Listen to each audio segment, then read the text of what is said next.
jumpa lagi di podcast Sareng, ngobrol santai bareng Untidar. Sama seperti biasanya, kali ini saya tidak sendiri bersama narasumber yang sangat-sangat kompeten sekali ya ini. Dan hari ini kita kedatangan suatu mahasiswa nih, sosok mahasiswa ya lebih tepatnya. Sosok mahasiswa yang menjadi role model bagi remaja-remaja yang ada di seluruh Indonesia, terkhususnya di kampus Untidar. Langsung aja kita perkenalan dengan Duta Untidar yang beberapa hari yang lalu mendapatkan juara kembali untuk menjadi role model di kampus kita. Halo, selamat siang Mas Subur. Halo, siang. Gimana kabarnya hari ini? Alhamdulillah baik. Alhamdulillah baik. Oke, mungkin langsung aja kita ke sesi perkenalan sekaligus menyapa Sobat Untidar yang ada di rumah nih Mas.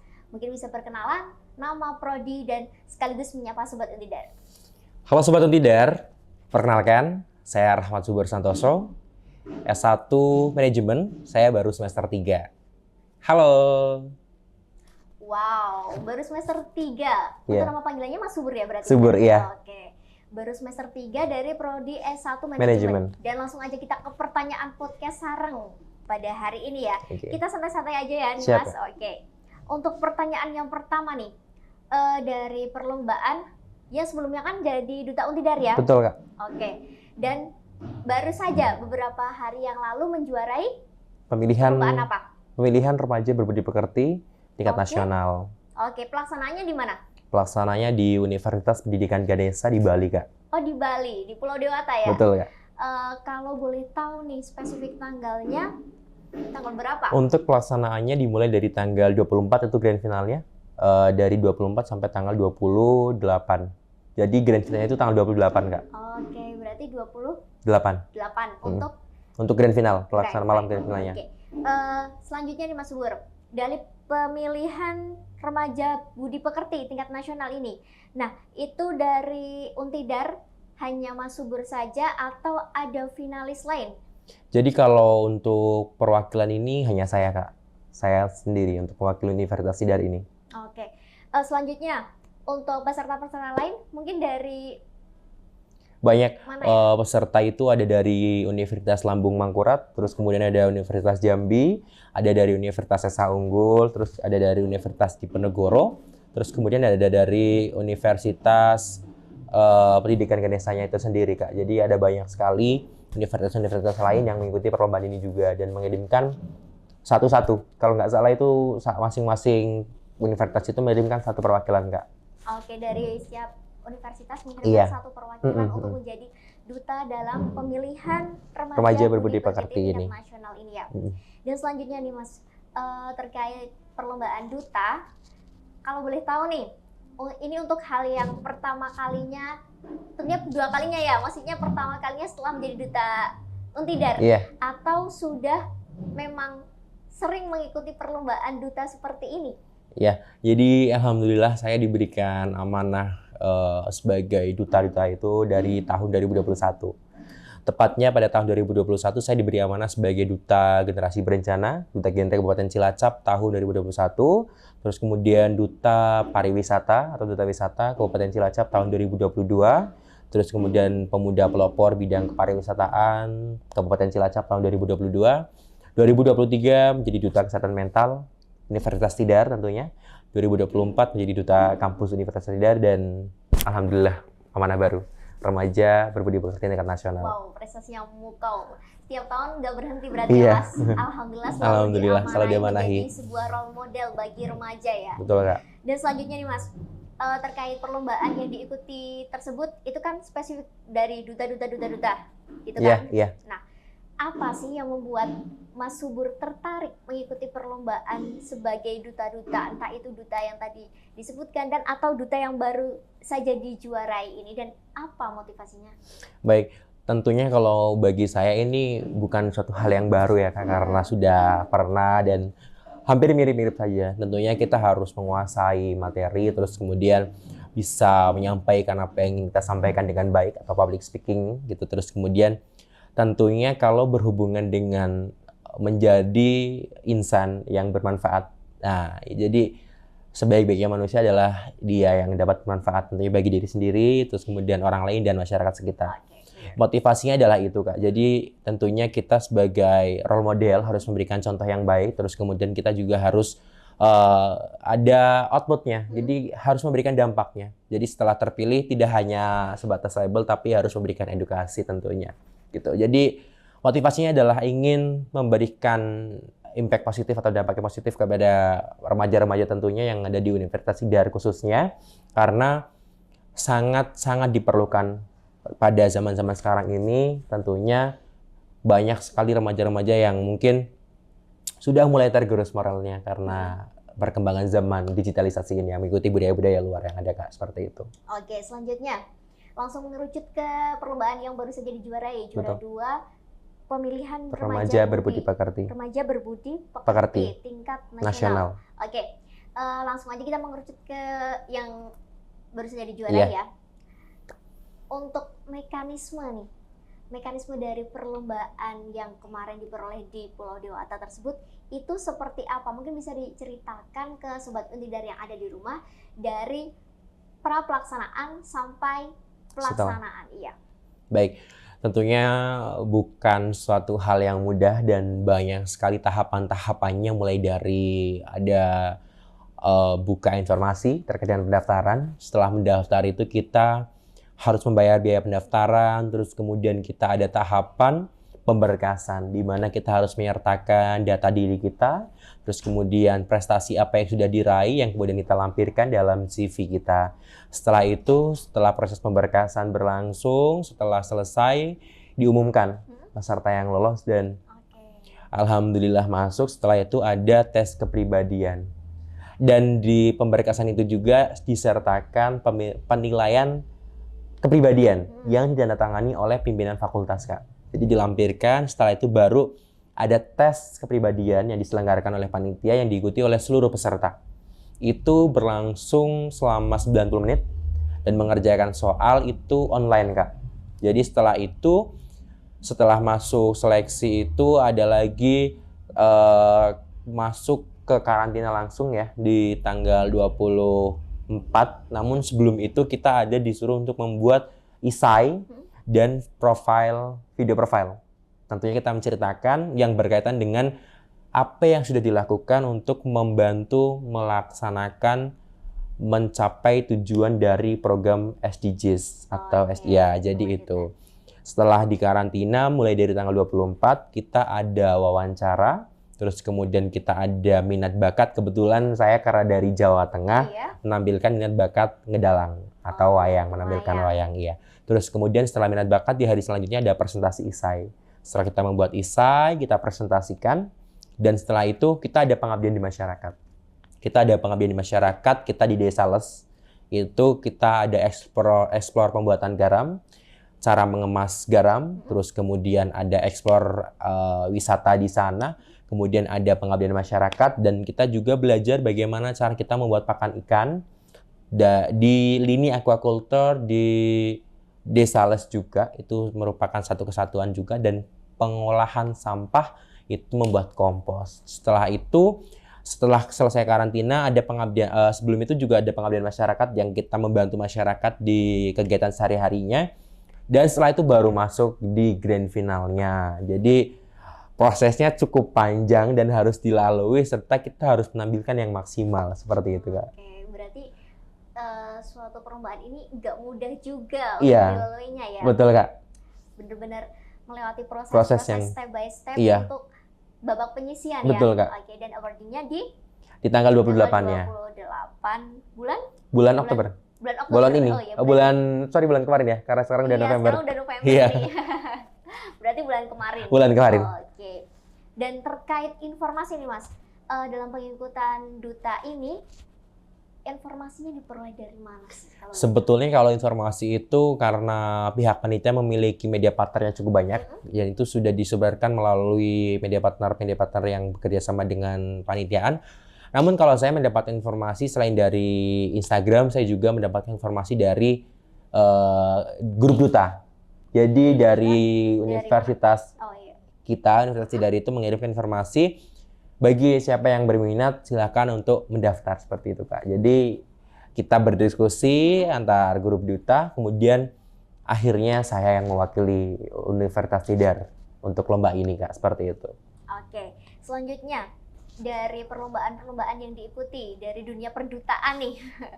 Nah, kan pastinya udah tahu banget ya, apa sih yang perlu disiapkan, bagaimana sih strateginya, bagaimana sih tipsnya supaya selalu bisa menjuarai dunia perdutaan ini ya Mas, yang mungkin bisa dibagikan ke Sobat Untidar yang ada di rumah. Mungkin banyak Sobat Untidar yang ada di rumah yang pengen nih, aku pengen jadi role model bagi remaja. Itu caranya bagaimana, strategi dan tipsnya Mas? Tentunya kalau saya itu nih yang saya rasakan ya Kak, yang saya lakukan juga pertama adalah restu dari kedua orang tua. Karena itu sangat, itu yang nomor satu. Jadi sebelum kita mengikuti kita harus bertanya dulu, izin dulu. Ibu, Bapak, kalau misalkan saya mengikuti ini, apakah diperbolehkan gitu. Nantinya karena akan memberikan restu dan tentunya doa, karena beliaulah yang sangat berperan doanya seperti itu. Terus setelah direstui, kemudian kita harus mempersiapkan segala persiapan, baik dari segi materi, tentunya kita harus siap, harus belajar. Tentunya tidak hanya dari satu sumber saja, kita harus memiliki berbagai macam sumber yang dapat kita bandingkan, mana yang relevan, seperti itu Kak. Terus kemudian kita juga harus menyiapkan public speaking-nya, karena kalau kita sudah punya di angan-angan nih materi yang cukup bagus, tapi kita tidak menyampaikan dengan baik, tentunya itu juga tidak efektif ya Kak. Tentunya kita harus juga belajar public speaking juga. Setelah itu kita juga brandingnya harus bagus juga. Bagaimana cara kita membranding diri. Kita harus punya ciri khas yang bisa menjadi pembeda antara kita dengan peserta yang lainnya. Seperti itu. Itu yang saya siapkan, hanya kurang lebih seperti itu Kak.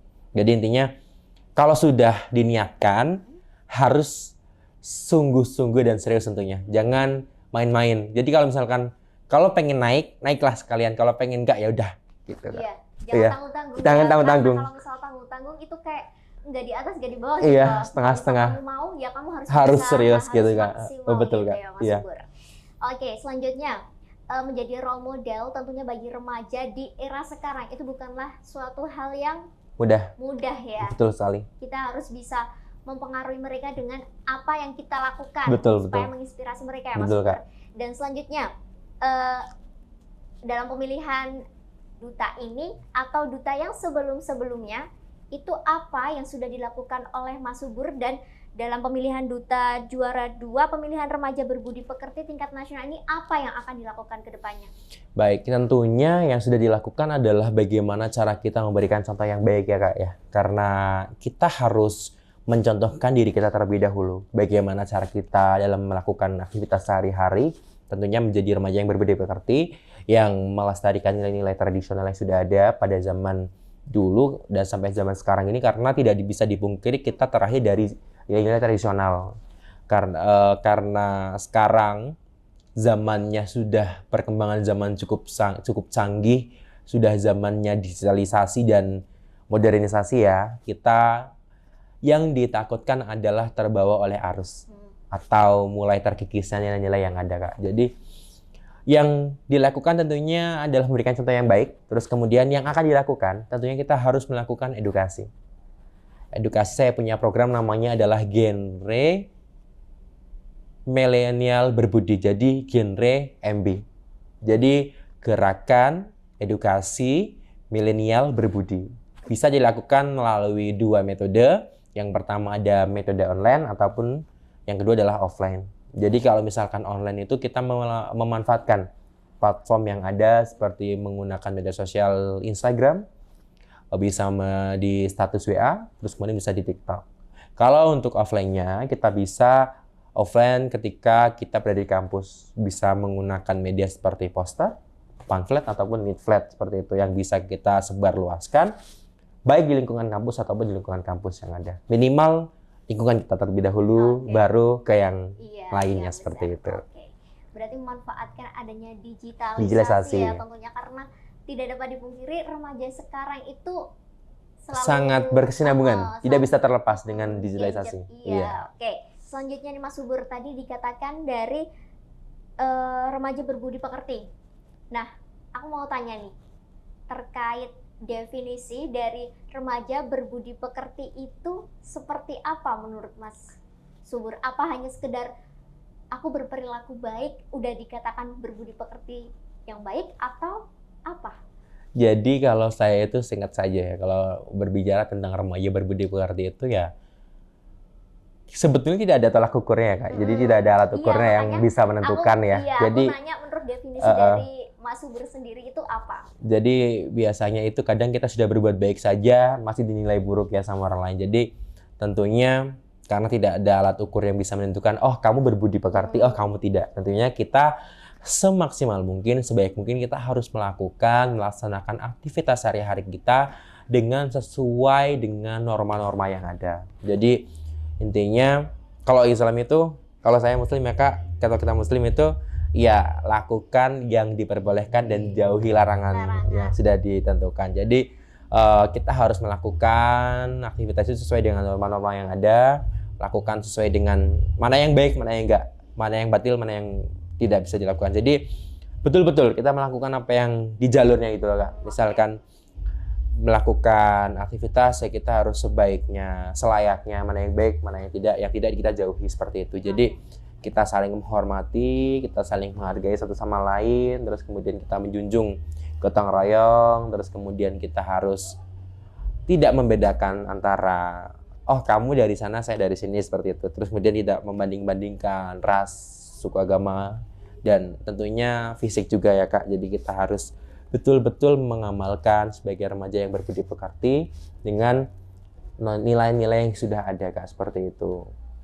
Oke, berarti sangat menarik sekali pembahasan kita di hari ini karena berkaitan dengan remaja. Remaja itu menjadi generasi penerus bagi bangsa ini ya Mas Subur. Iya, betul sekali. Dan mungkin nih untuk yang terakhir ya Mas Subur, adakah pesan terkhususnya nih bagi Sobat Untidar yang ada di rumah terkait gimana caranya menjadi remaja yang berbudi pekerti luhur? Secara garis besar aja nih Mas, karena tadi kan udah dijelasin panjang kali lebar. Nah, sekarang cuman outline-nya aja, apa sih yang perlu dilakukan, pesannya apa?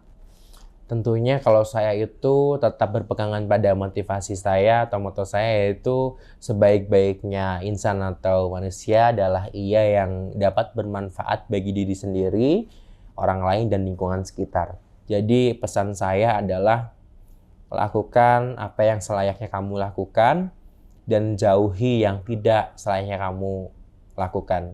Kalau yang buruk maka jauhilah, seperti itu Kak. Jadi mulai sekarang fokuslah pada pembenahan diri dan memperbaiki diri serta membentengi diri kita dari godaan-godaan atau tantangan-tantangan yang ada, karena kita harus mempersiapkan diri kita nantinya agar menjadi agen of change, karena kita menjadi agen perubahan tentunya Kak. Jadi nasib bangsa kita, nasib kampus kita adalah di tangan kita. Jadi kita harus semaksimal mungkin melakukan aktivitas kita dengan baik, terus kemudian membentengi diri kita dan terus memberikan kontribusi yang positif terhadap lingkungan kita. Jadi itu yang bisa dilakukan, dan pesan saya, jadilah remaja yang berbudi pekerti, dan tentunya kita harus memberikan contoh pada generasi-generasi setelah kita nantinya, karena mereka juga akan bisa berkontribusi terhadap keberlangsungan negara kita dan kampus kita Kak, seperti itu. Berarti secara garis besarnya sebaik-baiknya manusia ialah manusia yang bermanfaat bukan hanya untuk diri kita sendiri tetapi untuk masyarakat lainnya. Betul sekali Kak. Ya Mas Subur. Dan terima kasih Mas Subur telah berkenan hadir di podcast Sareng kita pada hari ini. Tentunya ilmu ini sangat bermanfaat khususnya bagi kita yang masih remaja nih, Sobat Untidar yang masih remaja di rumah. Oke. Dan terima kasih Mas Subur sudah berkenan hadir, dan mungkin Sobat Untidar, itulah podcast Sareng kita pada hari ini. Sampai bertemu lagi di podcast Sareng. Sampai jumpa.